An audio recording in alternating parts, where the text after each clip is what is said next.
Assalamualaikum warahmatullahi wabarakatuh. Perkenalkan, nama saya Nur Sabina, NPM 1975 mata kuliah Sosiologi Perilaku Menyimpang, dosen Riki Novarizal SSM Krim.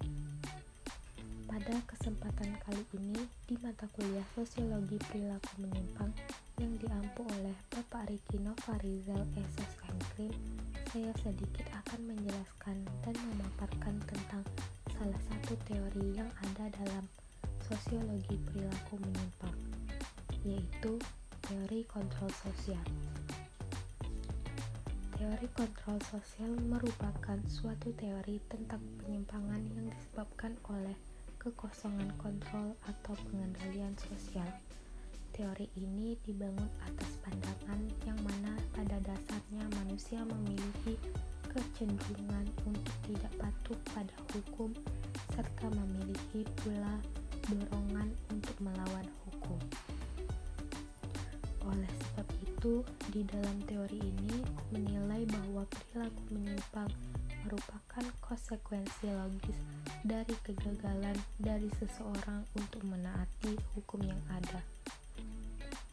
Menurut Frank E. Hagan, teori kontrol sosial membahas isu-isu tentang bagaimana masyarakat menilai atau menambahkan kontrol sosial dan cara memperoleh konformitas atau kegagalan meraihnya dalam bentuk penyimpangan. Menurut para ahli, Travis Hirschi sebagai pelopor teori ini mengatakan bahwa perilaku kriminal merupakan kegagalan kelompok-kelompok sosial seperti keluarga, sekolah, kawan sebaya untuk mengikat atau terikat dengan individu, yang artinya individu dilihat tidak sebagai orang yang secara intrinsik patuh pada hukum, namun menganut segi pandangan antitesis di mana orang harus belajar untuk tidak melakukan tindak pidana. Argumentasi ini didasarkan pada bahwa kita semua dilahirkan dengan kecenderungan alami untuk melanggar aturan hukum. Dalam hal ini, kontrol sosial memandang delinquent sebagai konsekuensi logis dari kegagalan seseorang untuk mengembangkan larangan-larangan ke dalam terhadap perilaku melanggar hukum. Albert G. Rees, Jr. membedakan dua macam kontrol, yaitu personal control dan social control. Personal control adalah kemampuan seseorang untuk menahan diri agar tidak mencapai kebutuhannya dengan cara melanggar norma-norma yang berlaku di masyarakat. Sedangkan social control adalah kemampuan kelompok sosial atau lembaga-lembaga di masyarakat melaksanakan norma-norma atau peraturan-peraturan menjadi efektif. Pada tahun 2957, Jackson Tolboy memperkenalkan pengertian komitmen individu sebagai kekuatan yang sangat menentukan dalam membentuk sikap kontrol sosial. Kemudian Scott D. Briel dan Irving Pliavin mengatakan bahwa peningkatan komitmen individu dan adaptasi atau penyesuaian diri memegang peran dalam mengurangi penyimpangan. Kejahatan atau delinquent dilakukan oleh keluarga karena keluarga merupakan tempat terjadinya pembentukan kepribadian, internalisasi orang belajar baik dan buruk dari keluarga. Apabila internal dan eksternal kontrol lemah, alternatif untuk mencapai tujuan terbatas, maka terjadilah delinquent. Hal ini merupakan suatu yang jarang terjadi. Menurut F. Ivanye, manusia diberikan kendali sebagai tidak melakukan pelanggaran. Karena itu, proses sosialisasi yang adekuat memadai atau mengurangi terjadinya delikuensi.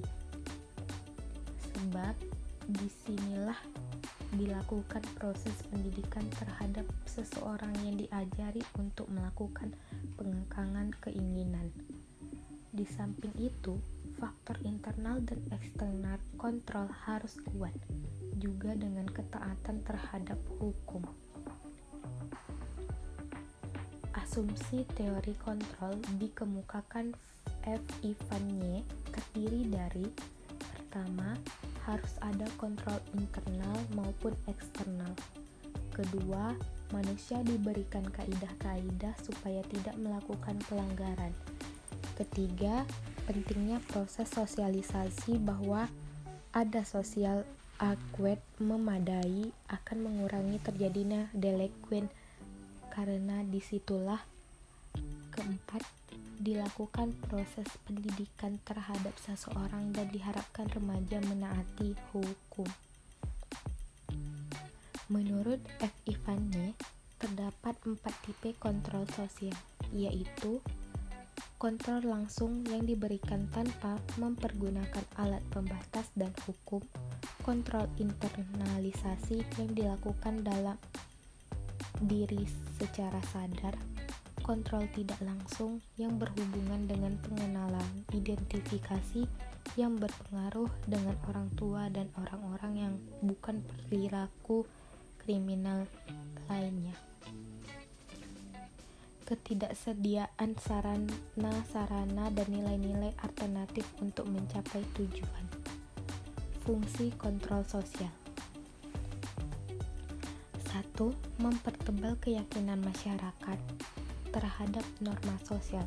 Proses penanaman keyakinan terhadap norma sosial yang baik sangat diperlukan dalam rangka keberlangsungan tatanan bermasyarakat.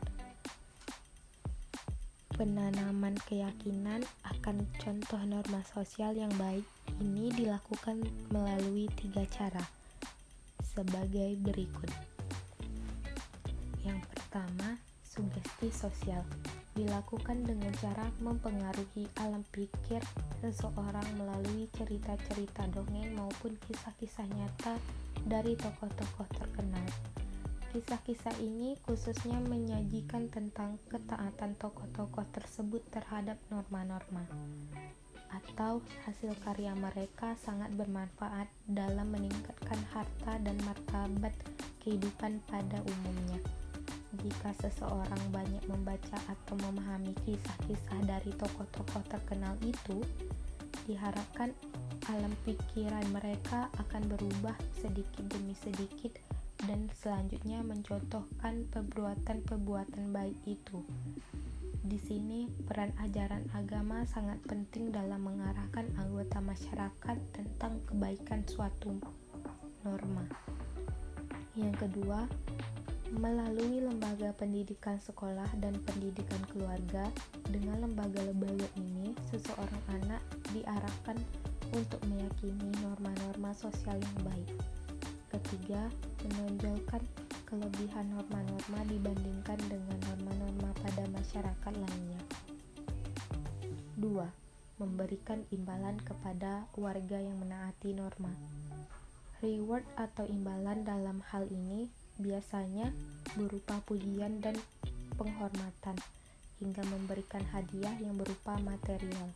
Pemberian imbalan ini memiliki tujuan agar anggota masyarakat tetap pada tindakannya, melakukan perbuatan yang baik, serta senantiasa menjadi figur yang memberikan contoh yang baik kepada orang lain di sekitarnya. Ketiga, mengembangkan rasa takut. Memiliki perasaan takut atau mengarahkan seseorang untuk tidak melakukan perbuatan yang dinilai mengandung resiko. Dengan demikian, orang-orang akan berlakukan baik dan taat kepada tata kelakuan atau adat istiadat, sebab sadar bahwa perbuatan yang menyimpang dari norma-norma itu akan berakibatkan tidak baik bagi dirinya maupun orang lain sekitarnya. Rasa takut juga diajarkan dalam norma agama. Dalam agama diajarkan bahwa semua perbuatan yang menyimpang dari ajarannya akan mendapatkan ganjaran atau hukuman yang setimpal di akhirat nanti. Keempat, pengembangan rasa malu. Setiap individu atau anggota masyarakat memiliki rasa malu. Akan tetapi, dengan ukuran dan kadar yang berbeda-beda antara suatu masyarakat dengan masyarakat lain, budaya malu berkenaan dengan harga diri. Harga diri seorang individu atau masyarakat akan turun jika seseorang melakukan kesalahan yang melanggar norma-norma sosial di dalam suatu masyarakat. Masyarakat akan menjadi sangat antusias mencela setiap anggotanya yang melakukan pelanggaran terhadap norma. Celaan itu dengan sendirinya akan menciptakan kesadaran untuk tidak mengulangi pelanggaran tersebut. Bila setiap pelanggaran terhadap norma dicela, maka dengan sendirinya akan timbul budaya malu dalam diri seseorang. Kelima, menciptakan sistem hukum. Sistem hukum merupakan suatu aturan yang disusun secara resmi dan disertai aturan tentang ganjaran atau sanksi tegas yang harus diterima oleh seseorang yang melakukan penyimpangan atau pelanggaran. Kelemahan teori kontrol sosial. Yang pertama, teori ini berusaha menjelaskan kenakalan remaja dan bukan kejahatan oleh orang dewasa. Kedua, teori ini menaruh perhatian cukup besar pada sikap, keinginan, dan tingkah laku yang meski menyimpang sering merupakan tingkah laku orang dewasa. Ketiga, ikatan sosial dalam teori hierarkis seperti law, faith, belief, norma, dan attitude tidak pernah secara jelas didefinisikan. Keempat, kegagalan dalam menjelaskan peluang kejadian yang menghasilkan lebih tidaknya social bond. Kelebihan teori kontrol sosial. 1. Teori ini dapat diuji secara empiris oleh banyak sarjana seperti Wieski, Griswold, dan Robert. Kedua, teori kontrol sosial merupakan salah satu teori kontemporer yang memiliki daya tarik kuat dalam hal mendorong penelitian yang berarti. Studi kasus teori kontrol sosial. Siswa SMA Surabaya memperkosa siswi SMP di perumahannya seorang pelajar kelas 3 SMA di Surabaya diciduk polisi. Pelajar 18 tahun itu dilaporkan karena telah memperkosa seorang siswi SMP berusia 13 tahun di rumahnya. Ibu kandung korban yang melaporkan kejadian persetubuhan tersebut. Korban dan tersangka ini sudah kenal sejak tahun 2019. Mereka pertama kali kenal di balai RW yang kebetulan dekat dengan rumah pelaku. Dari situ, keduanya kemudian intens berkomunikasi melalui aplikasi WhatsApp. Dan selanjutnya, pelaku mengajak korban untuk bermain ke rumah. Pelaku memperkosa korban pada 4 Desember 2019. Saat itu, pelaku meminta datang ke rumahnya yang lagi sepi dan memaksa korban untuk berhubungan badan. Tersangka terlebih dahulu menghubungi korban melalui chat WA dan menyuruhnya untuk datang ke rumah. Sesampainya di rumah tersangka, korban langsung ditarik oleh tersangka ke dalam rumah dan dipaksa oleh tersangka untuk bersetubuh dengannya. Dari keterangan tersangka, ternyata sebelumnya sudah pernah memperkosa korban juga di tempat rumah korban. Analisis. Jawabannya adalah benar. Pemerkosaan seperti yang terjadi di atas termasuk dalam kategori objek kriminologi dengan 3 unsur teori perilaku menyimpang, yaitu teori kontrol sosial. Yang pertama, kejahatan. yaitu perbuatan yang dilakukan sebagai kejahatan. Kriteria suatu perbuatan yang dinamakan kejahatan tentunya dipelajari dari peraturan perundang-undangan pidana. Yang kedua, penjahat, yaitu orang yang melakukan kejahatan. Kejahatan yang dilakukan semua perbuatan yang dilakukan untuk mendapatkan kenikmatan seksual sekaligus mengganggu kehormatan kesusilaan. Studi terhadap pelaku atau penjahat ini terutama dilakukan oleh aliran kriminologi positif dengan tujuan untuk mencapai sebab-sebab orang melakukan kejahatan. Ketiga, reaksi masyarakat terhadap kejahatan dan penjahat pelaku. Reaksi yang timbul akibat kejahatan ini akan berdampak dalam kehidupan bermasyarakat dengan sebagai atau seluruh persepsi yang dapat diberikan oleh masyarakat untuk kejahatan pencabulan. Dalam kasus ini, hal ini tampak dari adanya seseorang yang membuat semacam petisi di dunia maya yang isinya menginginkan pelaku dihukum lebih berat dari yang telah ditentukan oleh peraturan perundang-undangan yang berlaku. Cukup sekian pemaparan saya tentang teori kontrol sosial mata kuliah Sosiologi Perilaku Menyimpang.